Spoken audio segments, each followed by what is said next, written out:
নমস্কার, আমি মৌমিতা। আবারও চলে এসেছি আপনাদের সামনে 12 প্রকার পুত্র সম্পর্কে আলোচনা করতে।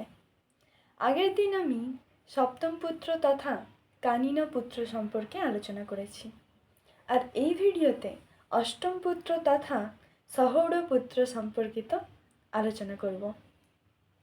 মহর্ষি মনু তার মনুসংহিতা নামক গ্রন্থের নবম অধ্যায়ে এই অষ্টম তথা সহৌড় পুত্র সম্পর্কে বলেছেন, ইয়া গর্ভিণী সংস্ক্রিয়তে জ্ঞাতা জ্ঞাতাপি ওয়া সতি বড়ুঃ সগর্ভো ভবতি সহৌড় ইতি চোচ্যতে।